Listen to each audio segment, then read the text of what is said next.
Assalamualaikum warahmatullahi wabarakatuh. Jangan lupa like, comment, share, and subscribe tombol yang ada di bawah ini. Baik, apa kabarnya anak-anak? Semoga kita semua selalu dalam keadaan sehat walafiat. Amin ya robbal alamin. Kita lanjutkan anak-anak. Pada pertemuan kali ini yang akan kita bahas adalah tentang budidaya ikan konsumsi. Jadi di situ ada gambar anak kecil yang sedang makan ikan. Karena apa? Ikan adalah makanan yang memiliki kandungan banyak protein serta omega 3. Tujuan pembelajaran kali ini adalah membuat perencanaan usaha pembenihan ikan konsumsi di wilayah setempat, mengapresiasi keanekaragaman ikan konsumsi di wilayah setempat sebagai rasa syukur kepada Tuhan Yang Maha Esa, mengidentifikasi potensi usaha pembenihan ikan konsumsi di wilayah setempat, merancang produksi benih ikan konsumsi dan pengemasannya dengan menerapkan perilaku santun, jujur, percaya diri, bertanggung jawab, disiplin, dan mandiri. Dan yang terakhir, membuat produksi benih ikan konsumsi dan pengemasannya berdasarkan konsep berkarya dengan pendekatan budaya setempat. Dasar anjuran makan ikan. Jakarta, 13 Mei 2017, Sabtu petang. Menteri Kesehatan Nila F. Muluk membuka acara Festival Kuliner Nusantara tahun 2017 di Museum Fathahillah, Jakarta. Hadir pada kesempatan tersebut Menkominfo Rudiantara, Kepala Kantor Staf Kepresidenan atau KTSP Teten Masduki, serta PDSPKP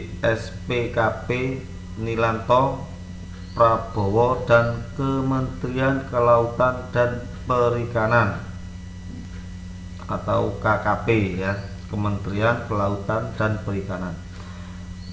Festival Kuliner Nusantara yang berlangsung pada 13 sampai 14 Mei 2017 itu diselenggarakan oleh Kemenkes RI bersama KKP atau Kementerian Kelautan Perikanan. Kegiatan ini diikuti 27 stand pameran ikan dari KKP dan Kementerian Pertanian.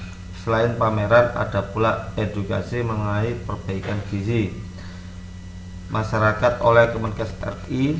Kegiatan ini jalan dengan instruksi Presiden nomor 1 tahun 2017 tentang gerakan hidup sehat dan dimaksudkan dalam rangka perbaikan pola makan masyarakat Indonesia agar kembali mengkonsumsi ikan.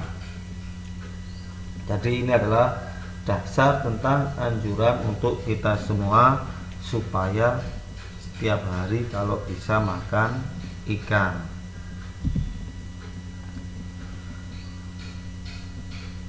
Kemudian yang pertama, ide dan peluang usaha pembenihan ikan konsumsi. Segmen usaha budidaya ikan konsumsi berdasarkan proses produksinya dibagi menjadi 3 kelompok, yaitu yang pertama, pembenihan. Jadi pembenihan ini adalah merawat indukan jantan dan betina, kemudian jantan dan betina tersebut dikawinkan sehingga bisa menghasilkan benih ikan. Kemudian yang kedua, pendederan.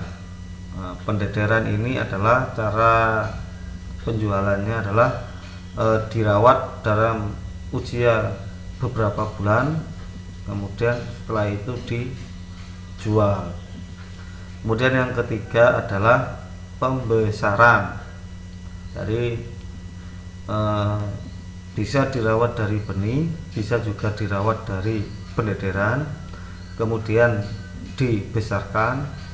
Setelah besar, kemudian ikan-ikan tersebut dijual.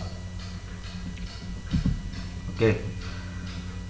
Kemudian yang kedua, sumber daya yang dibutuhkan dalam pembenihan ikan konsumsi. Yang pertama, manusia, money, mesin, metode, market, dan informasi.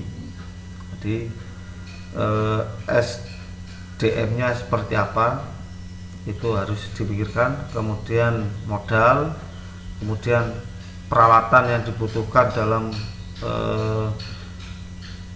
sumber daya pembenihan ikan konsumsi, kemudian cara kerja dari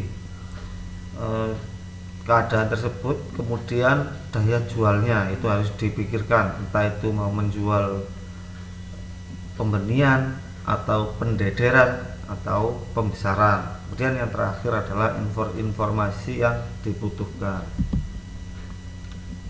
Yang ketiga, perencanaan usaha pembenihan ikan konsumsi. Jadi jangan lupa kalau mempunyai sesuatu itu harus yang pertama nama perusahaan, ya, nama itu harus dipikirkan.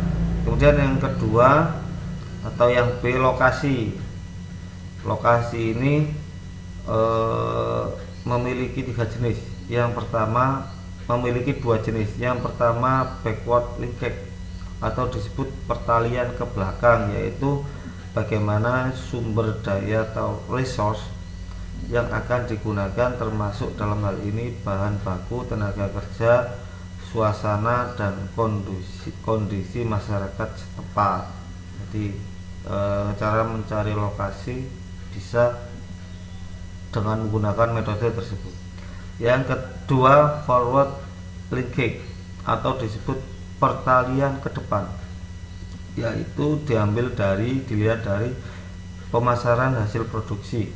Apakah tersedia konsumen yang cukup untuk menyerap hasil produksi. Jadi kita mencari lokasi usaha itu bisa dilihat dari mungkin ketersediaan bahan bakunya, kemudian tenaga kerjanya bagaimana, kemudian suasana dan kondisi masyarakat tersebut mendukung atau tidak. Atau bisa juga kita membuat usaha itu kita lihat dari ketersediaan konsumennya. Mungkin di daerah tersebut ini konsumennya suka sekali makan ikan. Nah, itu perencanaan dalam usaha pembenihan ikan dilihat dari segi lokasi. Yang C, komoditi yang diusahakan. Jadi pengusahaannya itu seperti apa. Yang berikutnya, konsumen yang dituju. Jadi harus ada konsumen, ya, setiap kita berusaha wajib ada konsumen. Kemudian pasar tujuan. Jadi bisa juga pasar tujuan ini maksudnya ada tempat yang digunakan untuk menjajakan jualan kita. Kemudian partner yang diajak kerjasama, personil yang dipercaya untuk menjalankan perusahaan. Jadi misal usaha kita sudah besar, ini nanti kita tidak bisa, ya, mengelolanya semuanya sendiri. Jadi kita membutuhkan partner untuk membantu kita. Jumlah modal yang diharapkan dan yang tersedia, peralatan perusahaan yang perlu dipersiapkan, dan yang C, penyebaran promosinya. Jadi jangan lupa promosinya seperti apa. Baik, yang keempat, kebutuhan pasar terhadap benih ikan. Sumber daya perikanan di Indonesia dibagi menjadi 2 kategori, yaitu perikanan tangkap dan perikanan budidaya. Jadi kalau perikanan tangkap ini bisa didapatkan dari hasil nelayan, baik di laut atau di sungai. Kemudian yang berikutnya perikanan budidaya yang didapatkan dari petani tambak. Potensi perikanan di Indonesia masih belum dimanfaatkan secara optimal, namun produksi budidaya terus mengalami peningkatan dari tahun ke tahun. Jadi diharapkan ini bisa imbang ya antara yang perikanan tangkap dan perikanan budidaya, karena selama ini di Indonesia itu masih banyak yang perikanannya ini dari perikanan tangkap.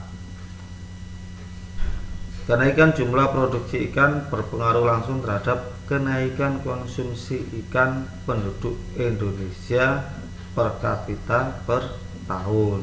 Jadi semakin banyak nanti ikan yang akan diproduksi atau yang ada, ini pasti nanti konsumsi ikan di Indonesia akan meningkat. Baik, itu saja dulu materi pada pertemuan kali ini. Untuk tugasnya adalah: 1. Amati dan cermati video berikutnya. Kemudian carilah dan kunjungi dinas perikanan atau balai benih ikan yang ada di lingkungan Anda. Yang ketiga, wawancarailah petugas dinas perikanan, mintalah data mengenai pembudidayaan ikan. Kemudian yang kelima, bagaimana peluang usaha pembudidayaan ikan berdasarkan pengamatan pasar yang Anda lakukan. Dan yang keenam, menurut Anda seberapa besar potensi ikan yang ada di lingkungan berdasarkan pengamatan Anda. Nanti setelah ini ada video tentang wawancara dengan petani ikan.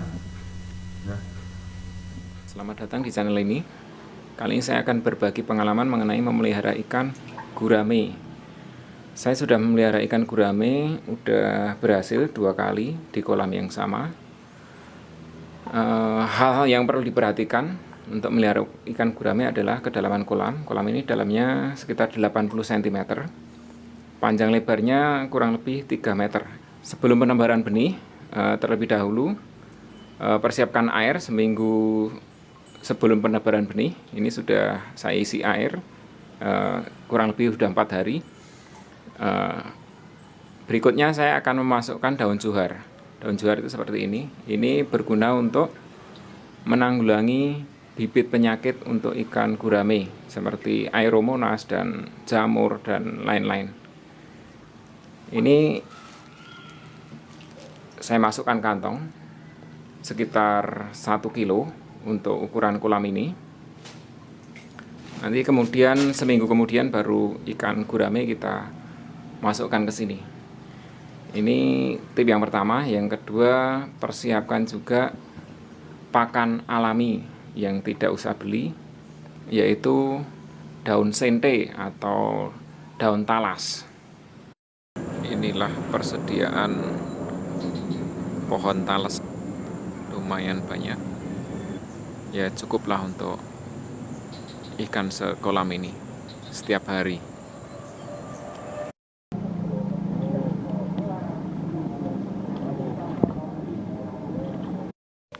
Sampainya malam, ini proses penstabilan suhu, menyamakan suhu di plastik dan di kolam. Akan dibuka sekitar 1 jam lagi. Proses pelepasan ikan sudah sejam. Ikan dilepaskan. Ya.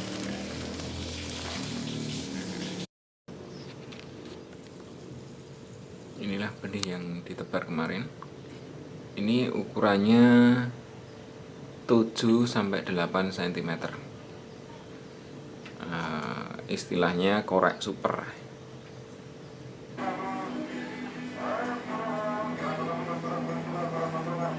Ukurannya 2 on, lebih besar dari rokok Surya 16.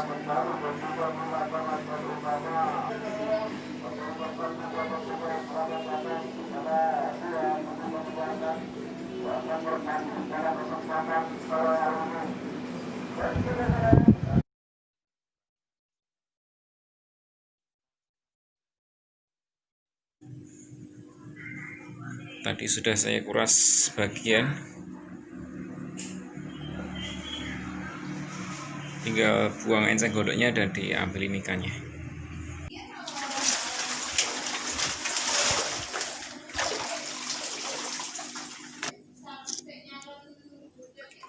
Kelihatan baru segini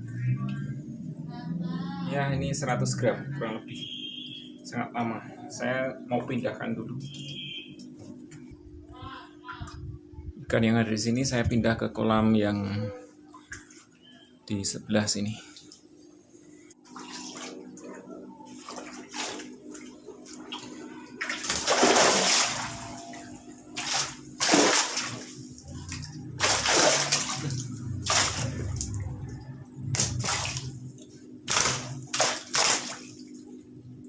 Rata-rata ikan goraninya ukuran segini. Ini ukuran sekitar 300 gram. Tapi ada juga yang masih segini nih. Kayak dia nggak bertumbuh atau gimana, nggak tahu. Padahal lebarnya bareng dengan ukuran yang sama.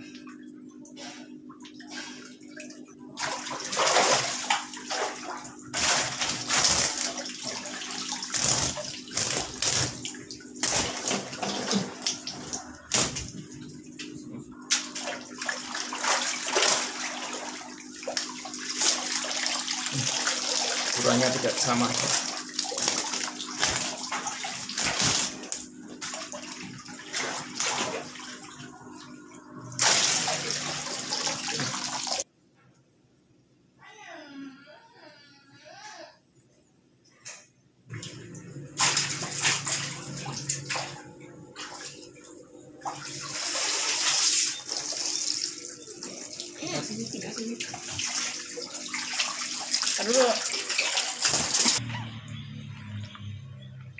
Besaran ikan rata-rata ukuran segini.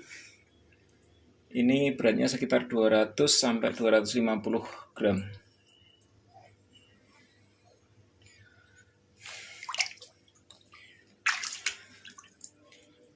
Sudah habis, tinggal yang terakhir ini. Berarti angka kematiannya sekitar 10%.